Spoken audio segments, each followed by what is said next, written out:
am here to do a training on bottle feeding kittens. In that training, we're going to cover a couple of other things, tube feeding and sub-Q fluids, because often when you have a crisis with a bottle feeding cat, you have to get involved in that. But first, a special request for Sherry. I'm going to share my coffee trick. If you have, particularly if you have a child or particularly a teenager whose job it is to scrape the cat box, they can get real reluctant to do that. And the reasons are it's inconvenient and it stinks. So I've come up with a solution even though I don't have a teenager anymore. I have 3 containers. One holds the scoop, one holds plastic bags, so I'm going to reuse those bags, and one's going to be the poop can. And I line the poop can with a plastic bag, so when it's full, and with 4 kittens it only takes 24 hours to fill it up, believe it or not, you just pull the bag out, tie it closed, and put it in the trash. But the secret is, under this bag, we have coffee grounds. These are used coffee grounds that I've dried out. They're in the bottom to keep the coffee particles from sticking to my plastic bag. Basic science, electrostatic pressure. I put a barrier in, and I am using a coffee filter because it's really cheap, and I do a lot of gardening, and this is what you put in the bottom of your garden pots to keep the soil from washing out. But if you are into the Kruig things, you can put a paper plate, anything that will make a barrier. Then when you pull out this plastic bag, you are not pulling out coffee grounds. It doesn't smell as good as Starbucks coffee, but it smells a whole lot better than kitten poop. And so you don't have to fight your teenager to take care of it. This place to put it is right there. She doesn't have to go to the garage, go looking for something. Makes it much easier. That'll be good for husbands too. Yes, especially. They might get the duty. Yeah, they're like teenagers. Yes. Another thing with litter boxes, CPS gives these out. These are grease scrapers, and they're free from CPS. They want you to scrape all your dishes so you're not putting grease down the drains. If you scrape your litter box so that you have all the solids out, you spray it with this scrubbing bubbles. You wait 15 minutes, and it will all rinse out. You will have a clean, disinfected, deodorized litter box. What makes it really easy to clean. Now, if you wait 30 minutes, it's not going to work. It will have dried up enough that you now have concrete to deal with, just like you did before. So those are important things to know about litter boxes. Put them over there into that part. Next slide. So this is Bottle Feeding 101 that we have done this year for you. Next slide. We're going to talk about some of the supplies that you need. Most of you will be familiar. The most important supply for a kitten is warmth. We're going to talk about formula options, bottle and nipple options, and some of the things that we're doing to improve our nipple situation. You have a chart on how to score the poop, and if you have to go to the vet with a sick kitten, if you can give him the actual score on the poop, he's going to be much more impressed with your information. We're going to talk about feeding options, including sponge feeding, which is a real good trick to use with a kitten. The after feeding routine, which can get overlooked and it mustn't be. It's really important. We're going to talk about the problems of ringworm. All this wonderful rain we're having today, we are going to definitely have ringworm popping up in a couple weeks. Diarrhea, sub-Q fluids, and you have some handouts. So the first thing, next slide please. The first supply you need is information. Now, I'm over 80 years old. I like paper, pencil, book kinds of things. Younger people, go to the internet, and there are good resources on there. The Kitten Lady would be one of them. You just want to pay attention to what the source is, and if you're not sure about the information, try to get multiple inputs on the information. So if you're looking up, say, sponge feeding, Don't just go with the first article. Read that one, and read 3 or 4 more others to give you a broader picture of what the technique is. So that's your information. If you can't lay your hands on it, it's not information, it's just paper. So you want to keep yourself organized. I've got Megan doing this.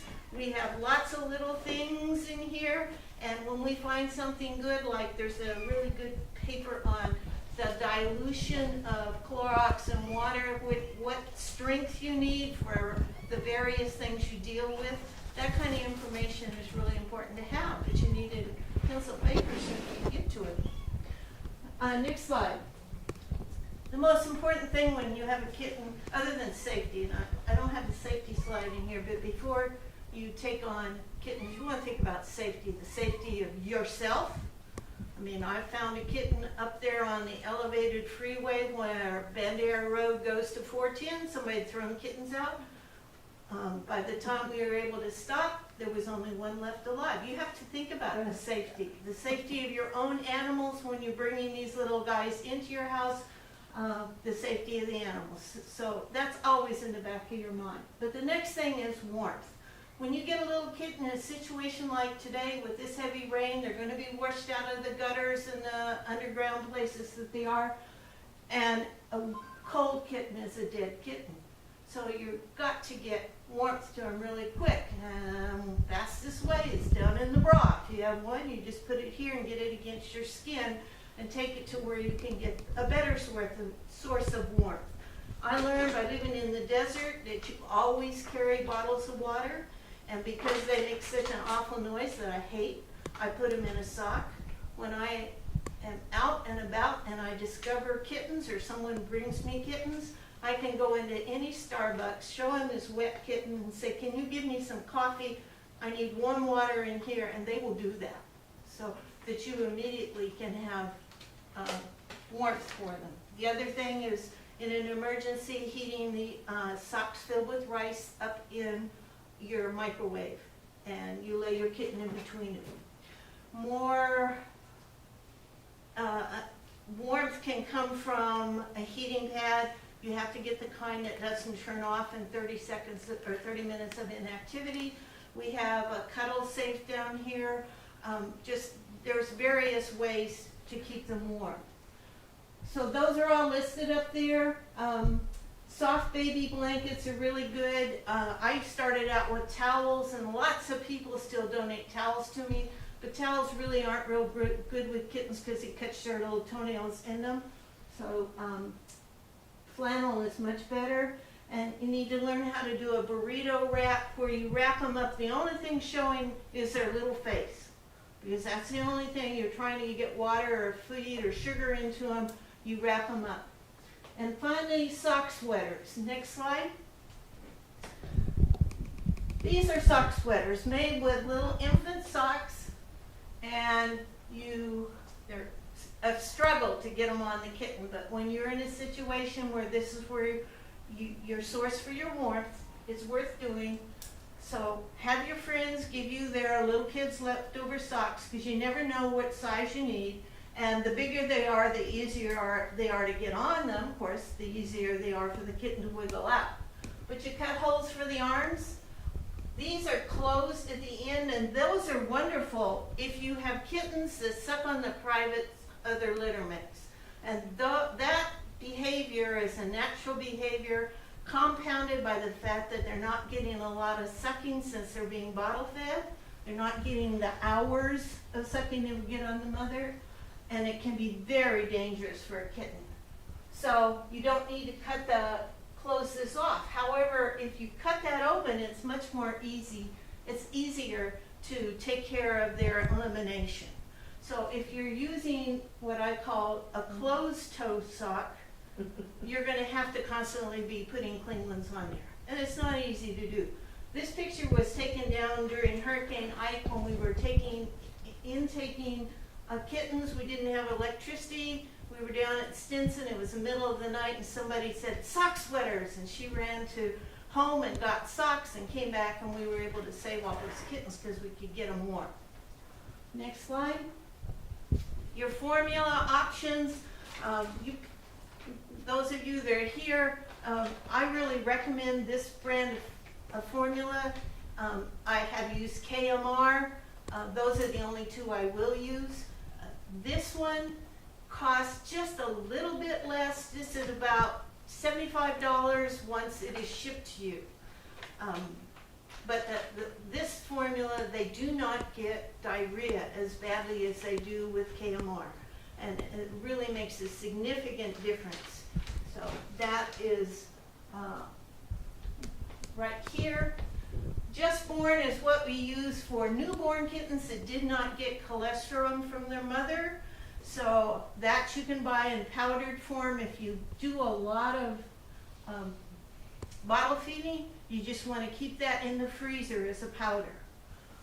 KMR works good. I wouldn't recommend you get the liquid, get the powder, because then you aren't wasting as much.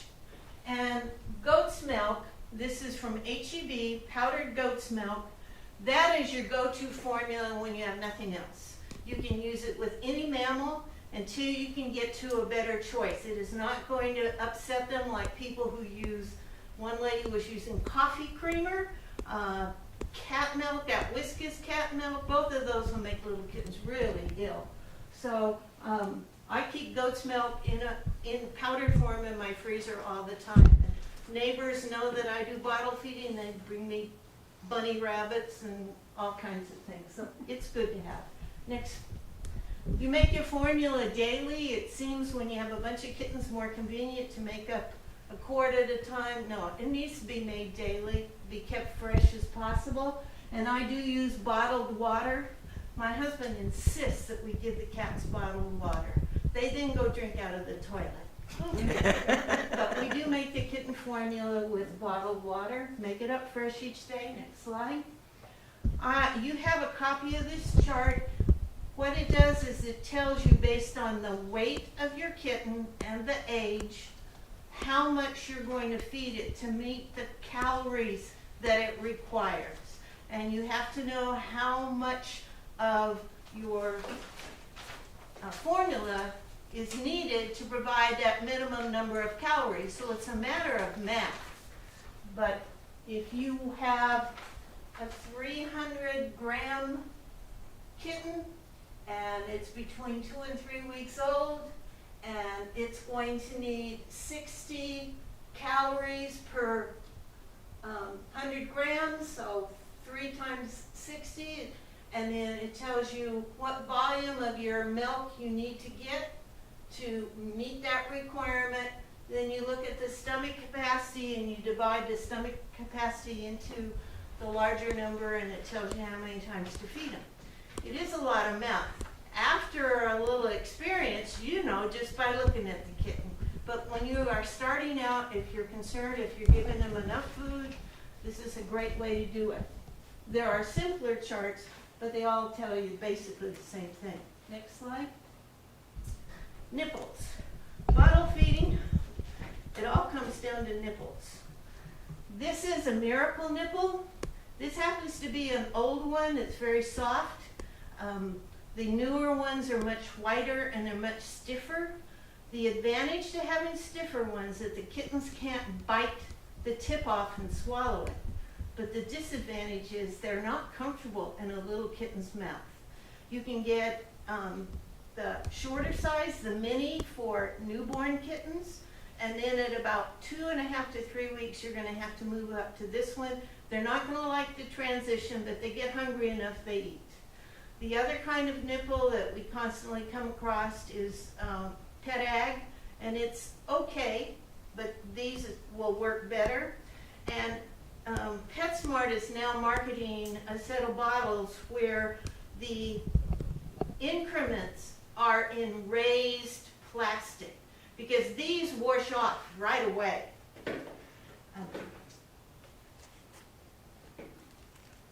Forgot my thought. Another thing you feed would What be size your... bottle do you get the miracle nipples on? Pardon me? The miracle nipples. When I had them the couple times I've ordered them, they came with like a syringe. Yes. That you snap locked on them or something. Yes. What size of bottle can you put those on? they will go on any bottle, but what you're looking for is because the base of them is thicker, Right, notice that this ring is taller than this ring. okay, The Pet Ag bottles have the wider ring, that's not what you would call it, but the cap, which will keep the nipple on there. You can keep it on this one, but if you have a real aggressive kitten, they can pull it off and just have milk go everywhere. Cool. So it's not just the nipple, you need the right cap to hold that I bottle. had trouble getting the miracle nipple into the cap thing. Yes, I finally So I didn't found know a if that little was needed. spoon that I can push them down from the top and it works, but it Okay. is, it's hard. Okay, And it's the kind of thing that if you're feeding the kitten, you can't just make a change. So I usually, when I sit down to feed, I have a couple of extra tops with nipples there available. okay. So if So I know the persnickety, sixth thing on the little thing you lock it onto, the little syringe thing, Mhm. that's, you have to have 3 or 4 of those. yes, So it's almost easier if I can finally get one to lock on. I don't wanna take that out and have to switch it all the time. No, The next and one, they can't figure out how to grab it. and it's best, you know, in terms of good practices, that each kitten have its own nipple and bottle. Right, And I color code them, so if it's gonna have a purple mark here and a purple mark here, and the kitten's got a purple piece of embroidery floss around the neck. But when you get one nipple that's really working, it's really tempted to take it out of A and stick it in B, because it's gonna take that nipple. right. But yeah, they're really persnickety. And one of the things I do, you know, when the kitten puts its paws up, Right. all right, but it's not coordinated enough that it really can hold on to. These are scrunchies from the girls' hair department. And you just put them on there, and yeah, they get dirty right away and you have to wash them, but the kitten can hold on to these. It's very soothing to the kitten. It's like being up to mama. So the scrunchies really work. And then that brings us to the next thing. These are infant socks for brand new babies, so they're very stretchy. Well, you can make an e-collar out of 2 of those. You stuff them with cotton balls, and you sew the open end of this one over the toe of the next one, and then you just pin it closed, and you can make an e-collar. Well, why would you need an e-collar on a little kitten? You might if you're giving it medication that you don't want it to lick up. When we talk about some of the meds that we're using with ringworm, we don't want them to be able to get back to their backside, particularly if you're treating with an irritated rectum and you're using like anything with a petroleum base, like Vaseline, that's lethal to kittens. So you want to be real careful about that. That's why we use those. Okay, so it's feeding time. So next slide. You get yourself organized. It's Murphy's Law. Telephone's gonna ring, someone's gonna come to the door, so you get everything you need, and it looks really messy. And I sit down on the floor and I spread out. I've got my kittens on 2 telephones, landline, mobile phone, the written record. I keep very detailed records of how much my kittens eat and poop and all that. Toilet paper, I'm gonna warm the formula in this cup. I've got the litter box, I got trash, everything I need. If it's evening, I got a glass of wine. If it's morning, it's a cup of coffee. But I am in my zone. And my neighbors know, if they know I'm home and I don't come to the door, they know it's feeding time. I get organized. Next slide. That's the position you want the kitten in. It's very natural. And so if it's working real well, that's what it should look like.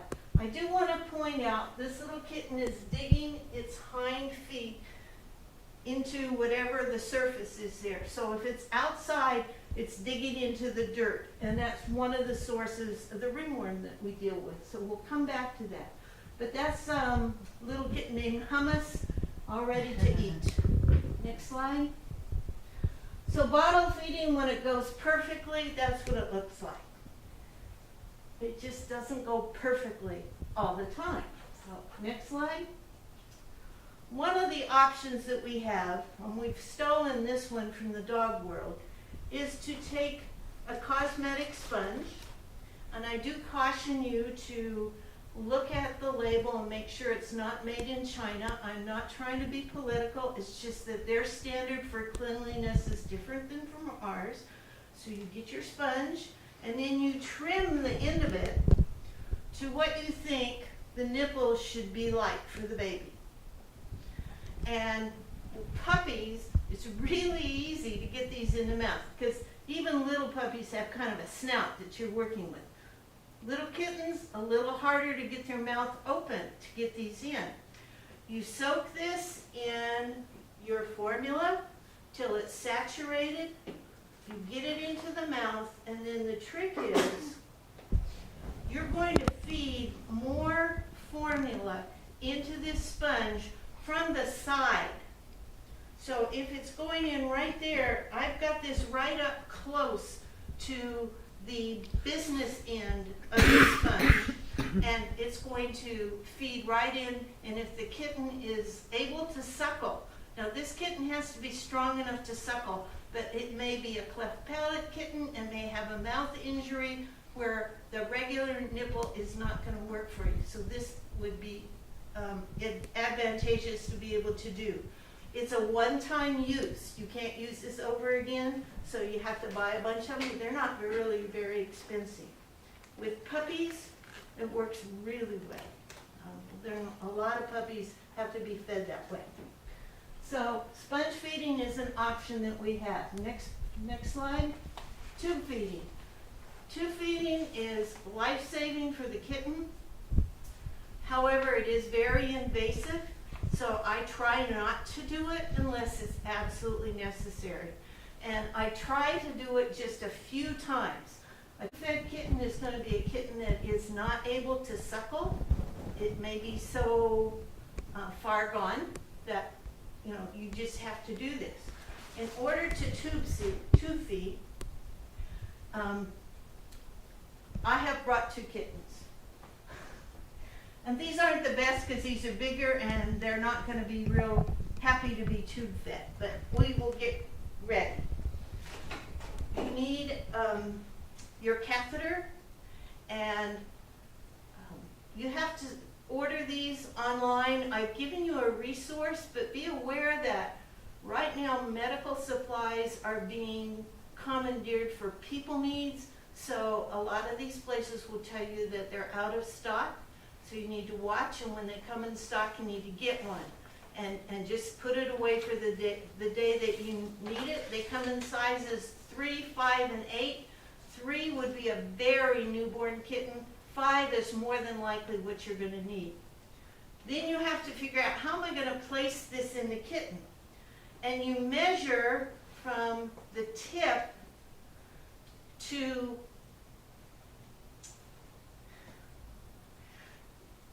you're going to make a mark. Now this one has little numbers on it.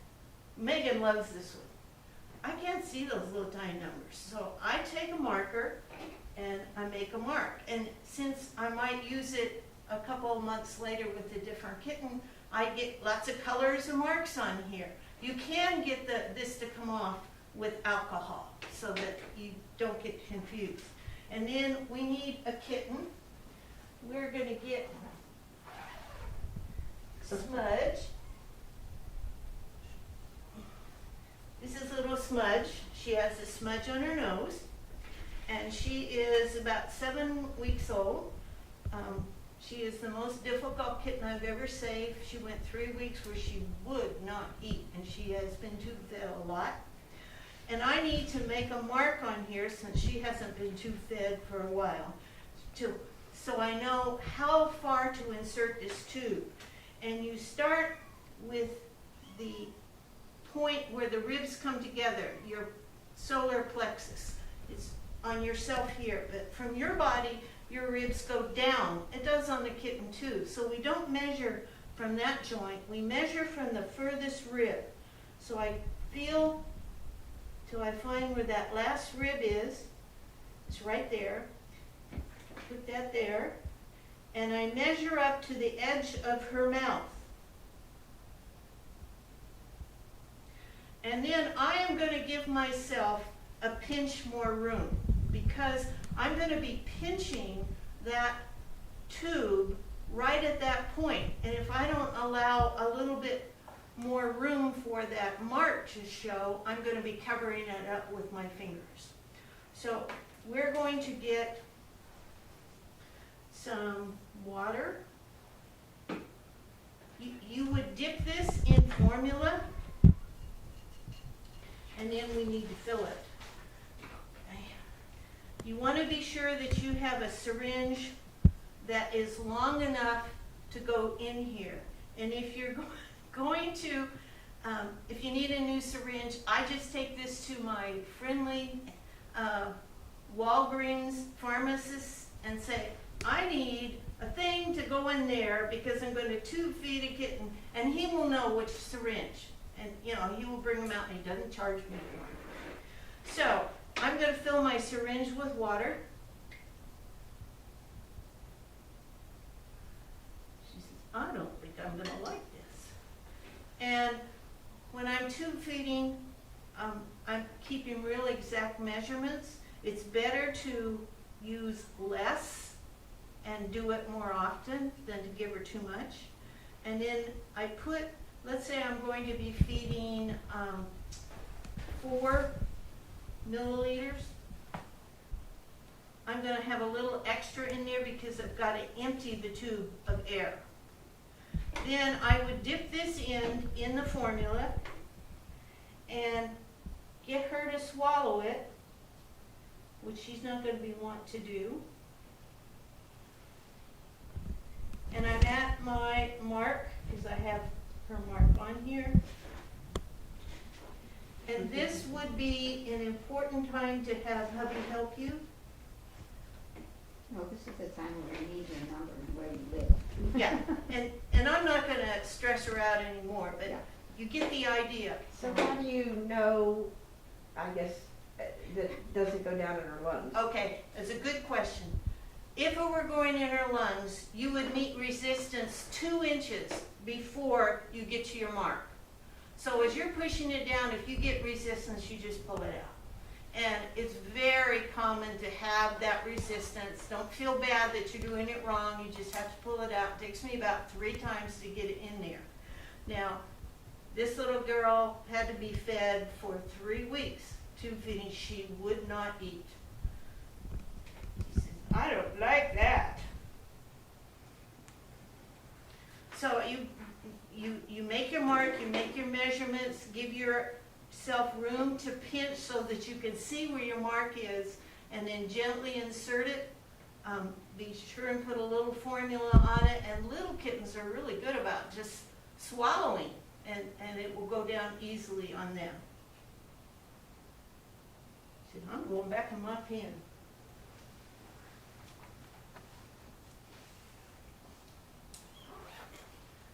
So that's tube feeding. Do you have any questions on that? If Megan were here, she would have both kittens up here, and I'm not going to do that. So tube feeding is something we do if we have to. Be sure to warm the milk, then cleaning the tube.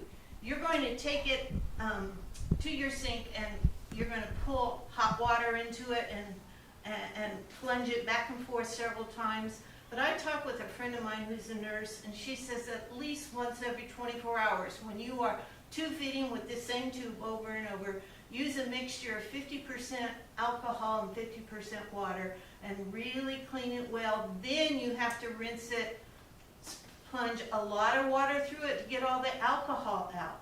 But she said every 24 hours you need to clean them with alcohol. All right. The torture session is over. Next slide.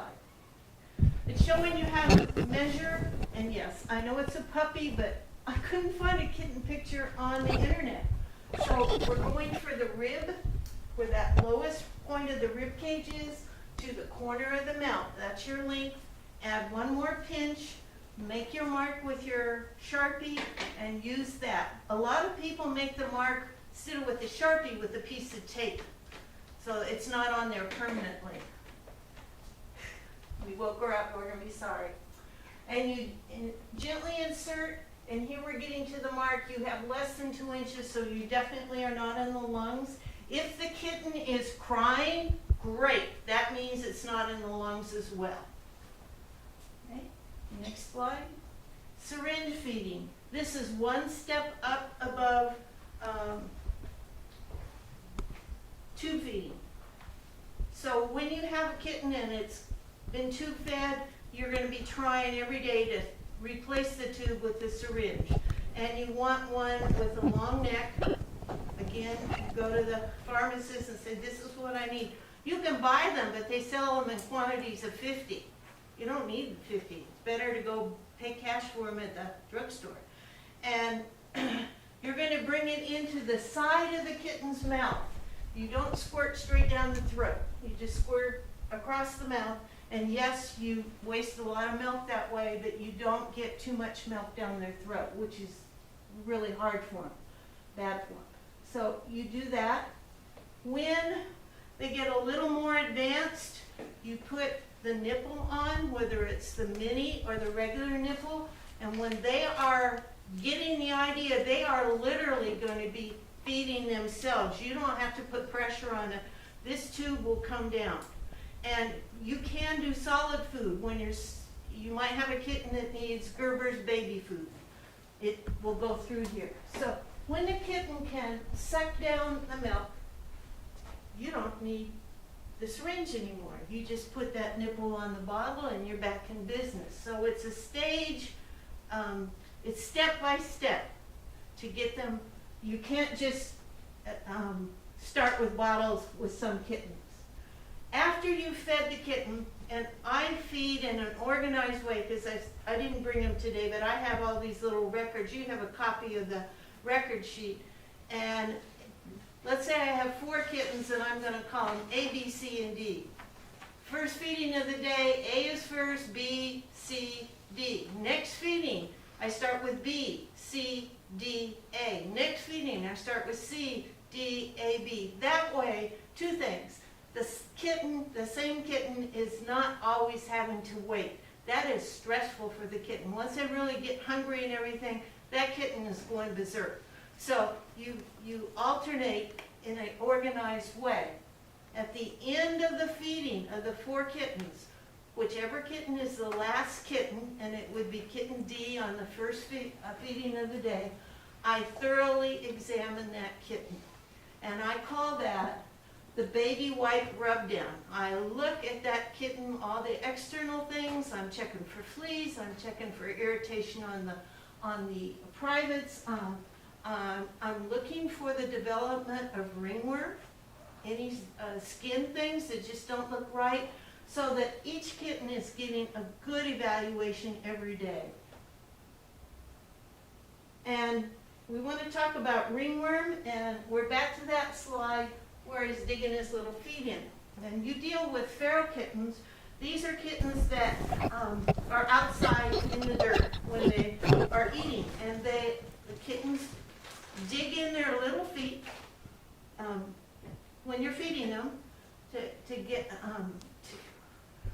so that they can get up to the mother tightly, and in that dirt is where you're going to find ringworms. So could we go to the next slide?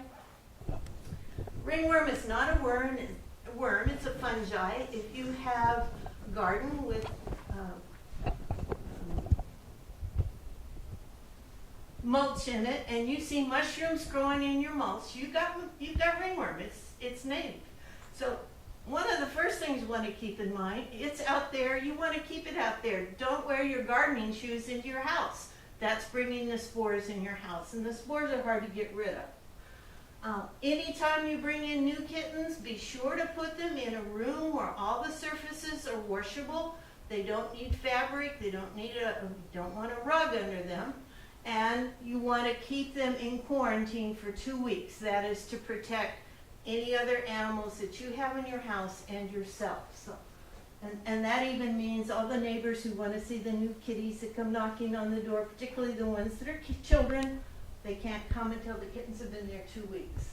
Then you do your thorough daily exam on your kitten as you're feeding it, and there's a place to put comments, that's where I put my notes down.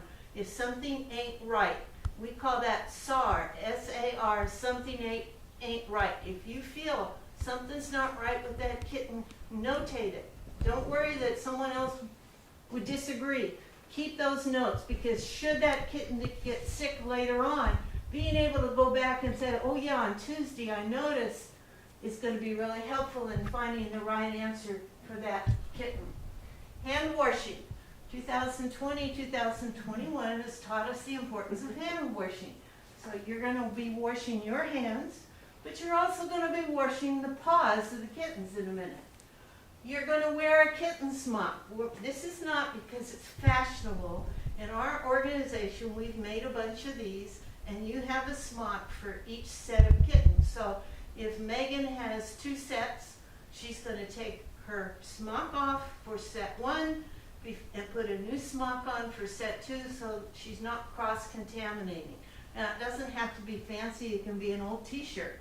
But I always wear the same covering when I'm working with my litter of kittens, and very quickly they learn the smell of that, and if I sit down and I have that on, they know they're going to be fed, or at least they feel like they should be fed. Thymol wipes. Thymol is thyme oil, and it's parsley, sage, rosemary, and thyme. It is the herb. These are 7th generation wipes. You can buy them in H-E-B, and they have thyme oil in them. And it is a natural antifungal material. So whenever I have new kittens, everybody gets a wipe down every day in that baby wipe rub down. If I have a kitten that I suspect is exposed to or maybe developing, they get a real thorough scrubbing with this. And it is not an objectionable smell. It smells like a herb, you know. It's really good. It's also, if I am outside and I have a whole lot of mushrooms growing and stuff, I'm going to use this on my shoes before I come in the house, or my bare feet. The other thing that I use, and we're still talking about keeping yourself safe, is this is an anti-dandruff shampoo. It's called Nixoral. It's on your list of resources. It comes in a box, so if you're in H-E-B in the dandruff aisle and you're looking for this little blue bottle, you're not going to find it. It's in a little white box. It's ketoconazole. That is the most effective thing that you can use against ringworm. And this is 1%, so you don't need to have a prescription.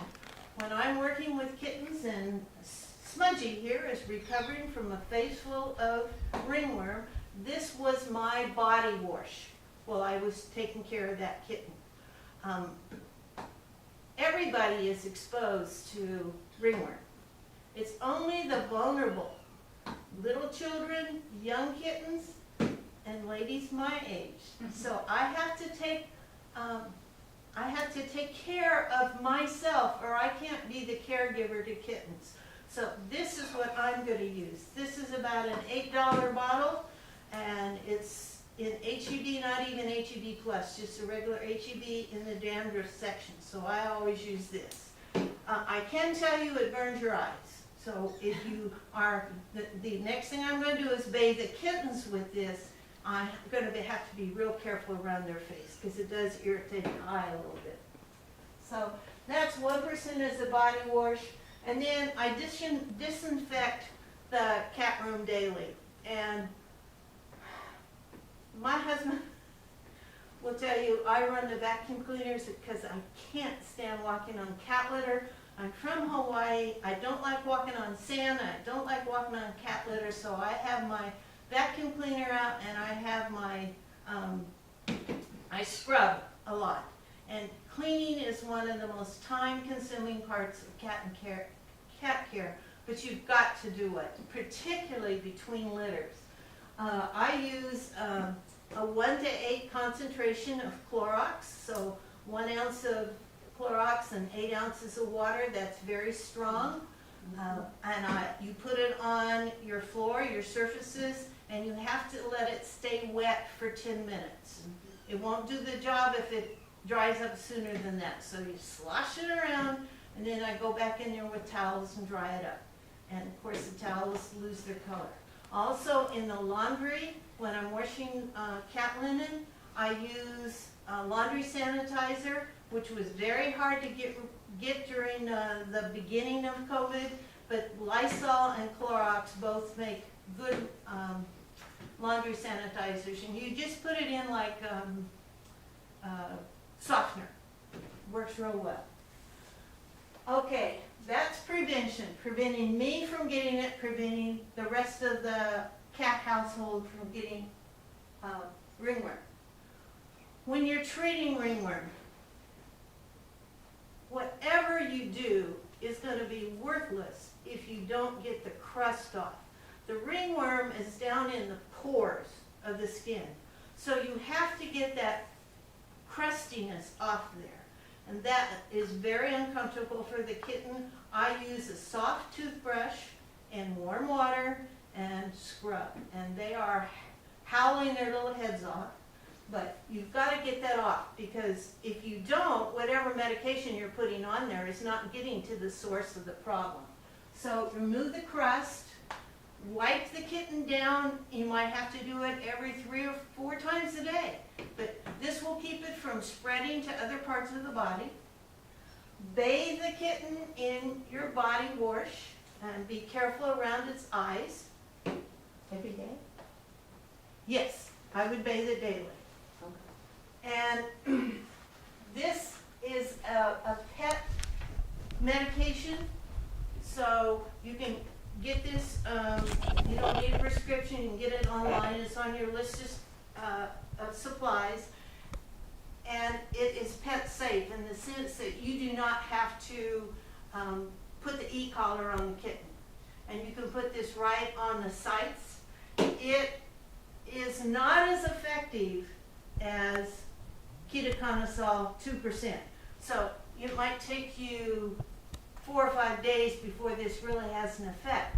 Where if you can get a hold of 2% ketoconazole, and we found, and it's in your supply list, we found some reasonably priced 2% that you can get that is pet safe. So that reference is in there. I have been using free samples given to me by my dermatologist, who does not approve of me playing around with kittens with ringworm. Another pet safe product, these are ketoconazole and chlorhexidine wipes.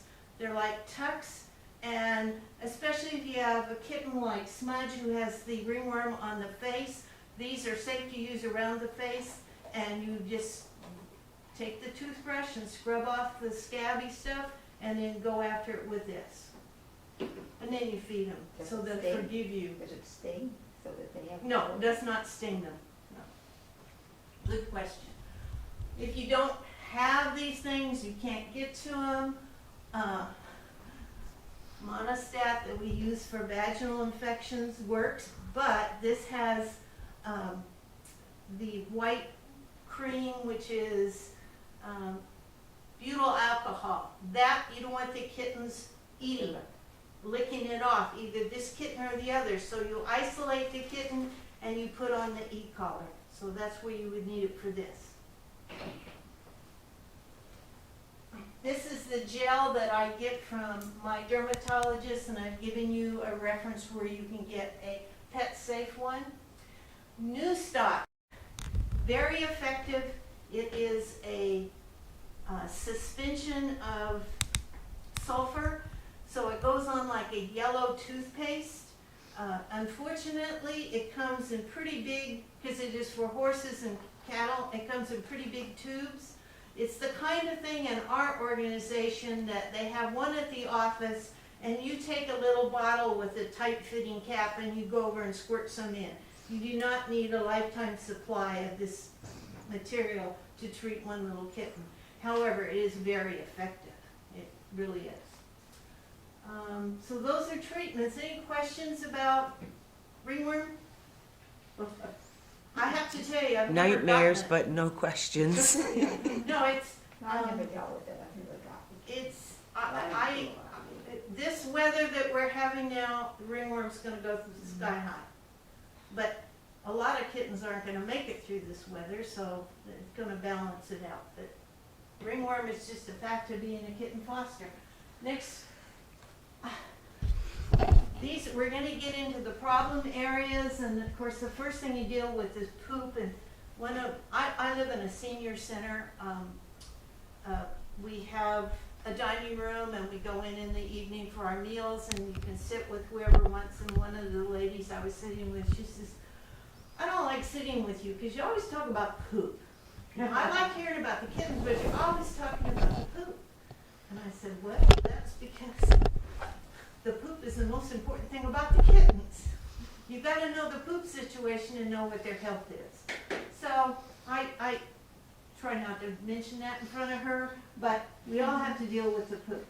And anytime you change the kitten's diet, whether you have a good reason or you have a poor one, but whenever you change the diet, you are going to have a digestive upset. If it's just an upset due to change in diet, it's going to clear itself up in the next 24 hours. So you're going to do some extra cleaning, but it'll be okay. If it's something like Giardia or one of the bacterial infections, it's going to take a lot longer, and you're going to have to talk to your mentor or talk to Sherry and see if this is a situation where you need to get the kitten to a vet. So this is poop, and you have a page of the official poop scoring system. And when I am keeping records, and I'm going to go off screen here, when I am keeping records of my kittens, there is a column here that says potty, and I can put the poop score right there. It saves me a lot of writing. And if I see, okay, I'm doing 4, 4, 3, 2, 1, I've got a problem. So that is just helpful, especially if you're doing quite a few kittens. Next slide. And that's your system. And what you want, here we have what I call rock stage, and this is more raisin stage, and this is more Tootsie Roll stage. This is what we want right here, okay? And then we're getting into the snake stage, but it is formed, or you get into the pudding stage, or you can get all the way to mustard. Now those words mean something to all of you who've done kittens, but it's better off if you can just use the number. That number 7 is your mustard stage, and you must get to the vet if you're dealing with that one. Next slide. Constipation. You wouldn't think it'd be a problem, but a lot of times the kittens that come to us are constipated because they are dehydrated. So you treat for the dehydration.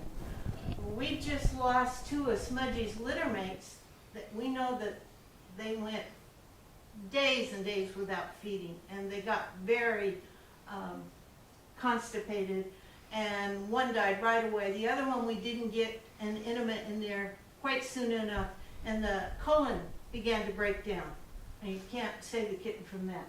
So you have to watch. If you have a kitten who is not regular, where you're and you see that it's straining to get the poop out, but it can't get it out, that's a situation where you need to be thinking about, okay, am I going to give it some oil?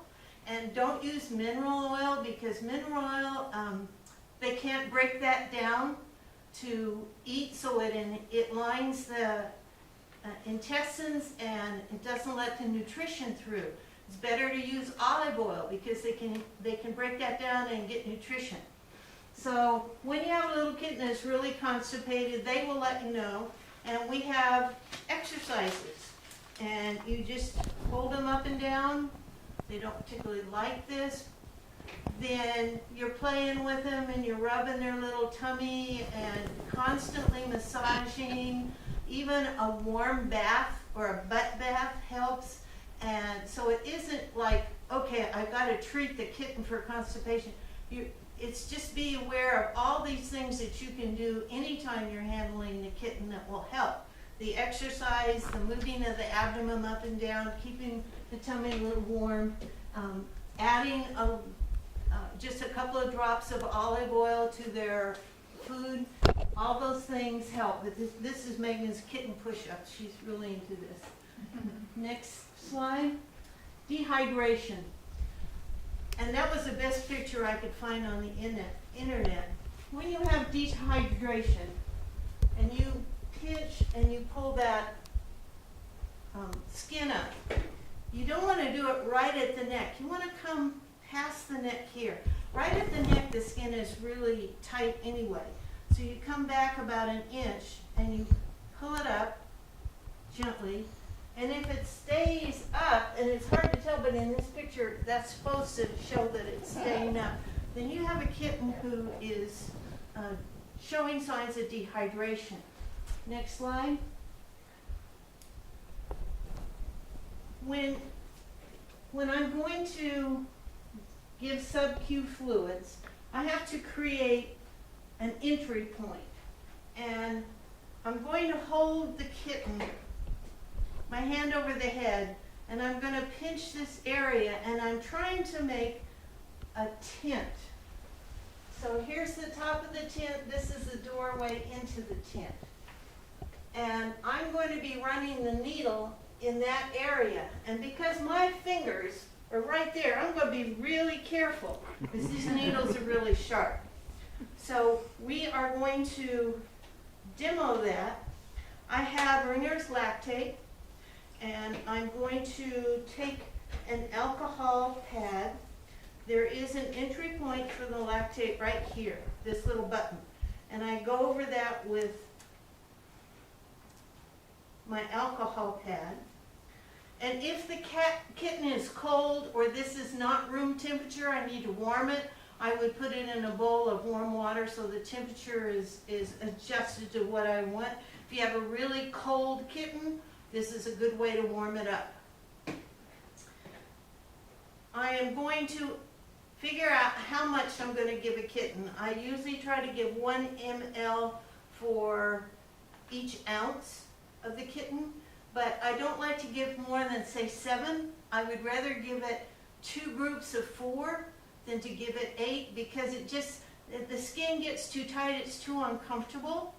So I'm going to figure out how much I'm going to give that kitten, and I'm going to put that much air in the bag. So let's say I'm going to give 7.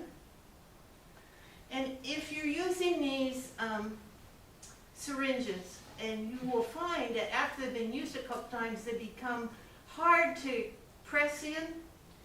Just, where's one that is sterile? Okay, one I can pull apart. I'm going to oil this. So I pull this out, and I'm going to put some olive oil, again because they can just digest it if it gets in their food. I'm going to put just a little bit of olive oil on there, and I mean just a little bit. Take a Q-tip and just barely get some on there and run it back and forth, and you can get a nice smooth motion in here. Otherwise, you have to throw the syringe away and get a new one. It's kind of expensive if you're doing this a lot. So I'm going to make sure that my syringe here is moving. I'm going to set it for 7.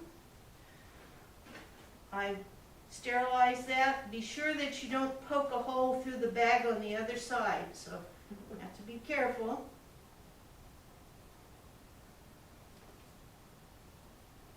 Okay. And I'm going to insert that much air in the bag. It'll make it much easier for me to withdraw what I want.